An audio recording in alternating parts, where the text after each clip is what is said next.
Guys, welcome back to Creativity and Inspiration. How's everyone doing? I hope you're having an amazing Thursday.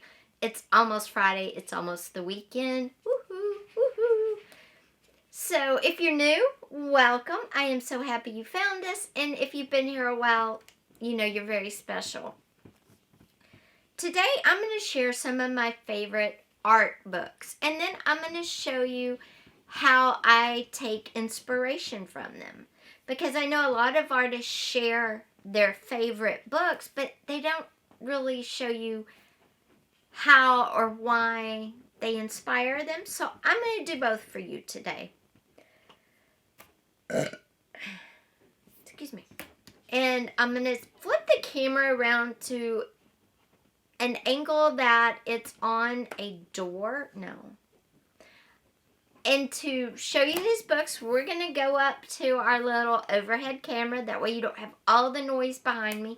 I have tried to find a nice blank space to film parts that don't have to, aren't a show you kind of video or a show you kind of segment. But honestly, the parts of my house that don't have anything on the walls are very dark. And I don't have the nice big lights and everything. So when I do these, the intros and outros, that's mostly what I'm doing now. But sometimes there's just things that I want to be able to show you without going to the overhead, like books.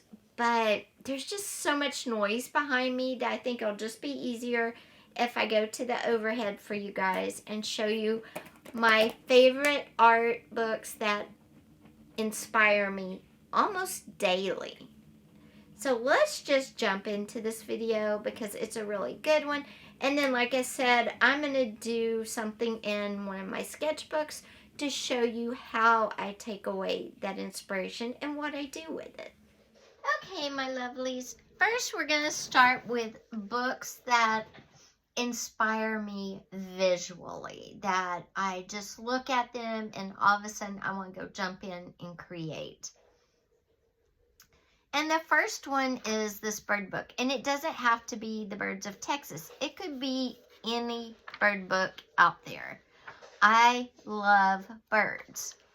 And I love the fact that there are just probably thousands of birds in this book. I love owls. Look at that. How fun is that guy right there? Look at that one. I like the unusual. I like the common. I just love birds. So this book, every time I look at it, it just makes me want to grab it and then grab a sketch pad and sketch a bird in my own style or to do an exact replica. So any type of bird book, it doesn't have to be Texas. If you like birds, that's going to inspire you. Now, this book is watercolor paintings by a very famous watercolor artist. And every time I look at this, it just makes me want to explore more watercolor painting. Again, I'm an acrylic painter. I have dabbled in watercolors. I enjoy watercolors. I'm getting better, but in the beginning, watercolors were really hard for me to control. I'm getting better. And this book inspires me to learn even more about watercolors. Oils, if you've watched any of my comparisons, oil paints and me just don't get along because I can't stand smells and the chemical smell of cleaning the oil paints, though you can do it with Dawn dish soap now. Look at that. See, this book really, I'm sorry, I digress. Anyway, Dawn dish soap will clean oil paint out of brushes, but it's on your hands, and I don't know. Me and oils, I'm trying. I got those oil sticks.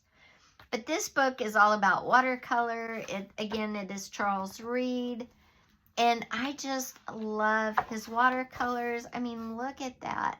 It just makes me want to learn about watercolor more and more and more, which I will do.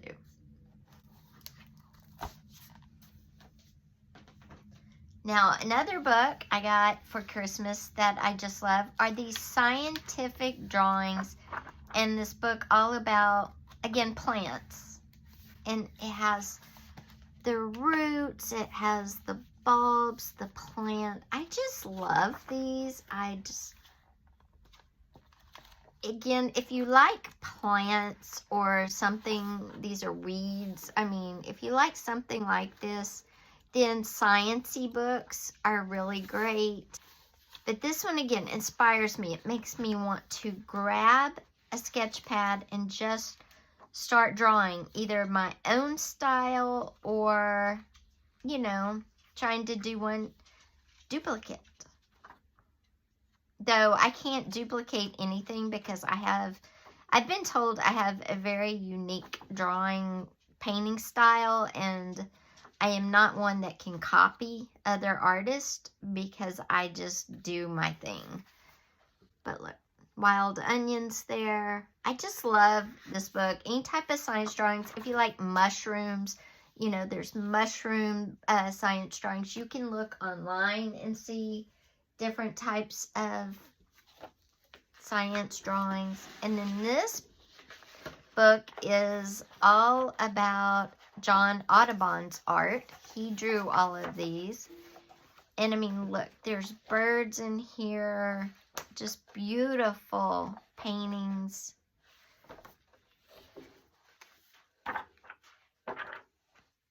And there's flowers with the birds. I just, look at this. Look at this crane right here. I just love this book. Now this book is out of print, so I did have to order it from a secondary bookseller, and it did take a while to get. Now look, also because it's John Audubon's art, there's a book of mammals in here too. And you can see like beavers or nutria, cougars,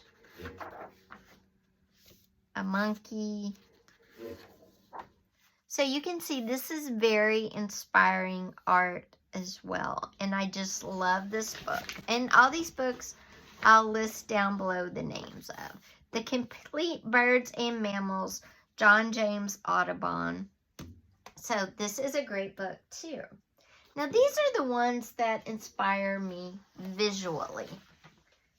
But there's a couple of other books that inspire me because they're very good reads and they have to do with art. And the first one is this book, Your Brain on Art. I really think this should say Your Brain on Creativity because, I mean, if you do crafts, paper crafting, if you knit, if you sew, any of that is your brain on, you know, creating. So I think that should be the title. But again, this is an excellent book. It tells, you know, the importance of creativity in our lives, about our brains and how it translates. Look, this one also has some great visual images in it as well, from simple patterns to that great.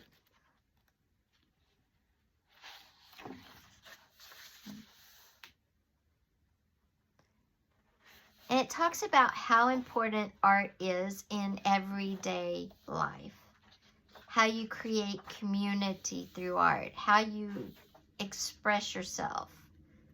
And not, like I said, not only does it have great information, but it has great pictures in it as well. So I definitely recommend this book. And the last one in our list of books, again, is a very good read, The Secret Lives of Color. This is an extremely interesting book. I got it for Christmas. And if you love creating, if you love color, color is a big part of your life, you should read this. And the last book that I can't live without, because it is really funny, I call it my recipe book for art. Especially if you're just learning to mix colors or you haven't gone to school. This book is amazing. 1,500 color mixing recipes. I mean, it has from skin tones to landscape colors, and it has for oil, acrylic, and watercolor. It has portraits, still life, some more landscapes. This is an amazing book. Like I said, if you've never mixed recipe colors, it talks about value, intensity. It talks about graying skin tones naturally. You know, it's great. You know, how to mix them. I can't recommend this book enough. You only have to buy one book. They have separate books for landscapes, for faces, but this one is $1,500 for all of that, and it's for oil, acrylic, and watercolor. Get this if you're going to get any mixing, paint color mixing books, because this one does it all. Okay guys, now what we're going to do is we are going to be inspired in our sketchbook. And I think we will be inspired by a plant. Let's be inspired by a plant, actually. Tomato plant. I'm going to pick something simple so this video doesn't get just way too long. And I think I'm going to pick this, and it's a cactus leaf with cactus berries on it, and the berries become flowers. So let's recreate this, or our own version of this. I've actually had cactus, and they bloom. It bloomed into the prettiest, of course, pink flowers. Or look, we could just do one of these on the back. I kind of love these. They look like eyeballs. Like there's the eyes, there's the, you know, around the eye, like a monster. I think we'll do this one. Let me get something to hold this. And I'm not going to copy this image for an image. I'm going to do my version of this. So I'm not going to have it out while I'm in my sketchbook. I'll just bring it out after. But I want you guys to see it. And then let me go get my sketchbook and some oil pastels. We'll recreate this real quick, and then I'll be right back. We'll recreate this in a sketchbook using oil pastels. So hang on, I'll be right back. Okay guys, I just got a little sketchbook so this wouldn't, you know, get too big and take too long to do. That's my backyard right there. I was inspired by my fence. See, you can be inspired by anything. I'm going to turn my sketchbook this way. And again, we are going to recreate the cactus with the berries. And one berry has a yellow flower. This image right here. Alright, so those are the colors we're going to use. I pulled them looking at this. We've got a light green for the inside center. We've got a dark green for the edge and the one berry, or a few berries. We've got a yellow for the inside of the berries, a red for the outside of the berries, and black to be the little, I don't know, pokey things and some of the end stems.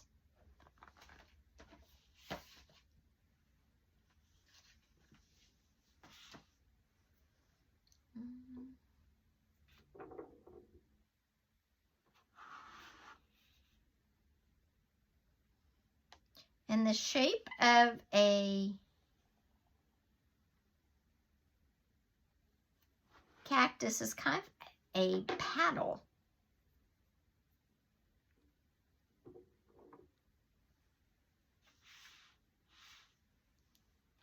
And the seeds are kind of like elongated like that.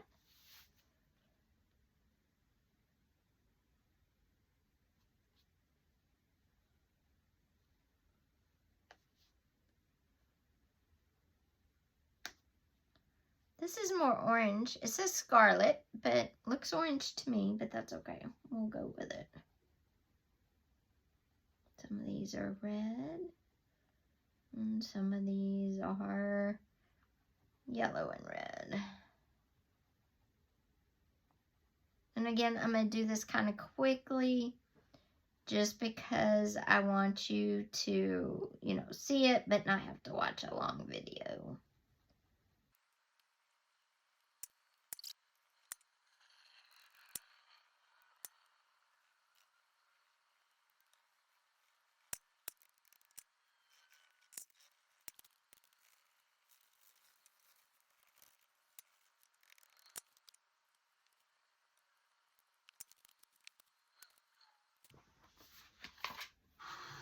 Okay guys, there you can see a very quick sketch to what our inspiration was. I didn't do all the berries because again, I wasn't trying to not make this video too long. But there you can see just how something can inspire you just so you do something really fast to warm up, which is what this was for me, because I have a much bigger project I'm working on and I always love to warm up. And again, I don't think it was bad for doing something super quick. So guys, I hope you enjoyed seeing the books that inspire me both visually and by reading them. The inspiration I got and what I learned from reading about color, as well as, my brain on art, or as I like to think of it, my brain on creativity. I look at these when maybe I'm feeling down, maybe when I just want to warm up because I have other big projects to do, but I hate to jump into big, 24 by 30 canvas without being warm. I'll look at these books, I'll get visually excited to go create, and then I will do something in a sketchbook like I did today. I'll do my version or just a quick little, I'm gonna create it sketch. I'm not trying to create it and make mine look like in the book by any means. I'm just trying to warm up and create my own version of what I see. And that's what all artists do. They're not trying to copy anything they're looking at in books. They're just using them maybe for color information, or maybe they're going to do their own little quick version in a sketchbook to warm up like I did.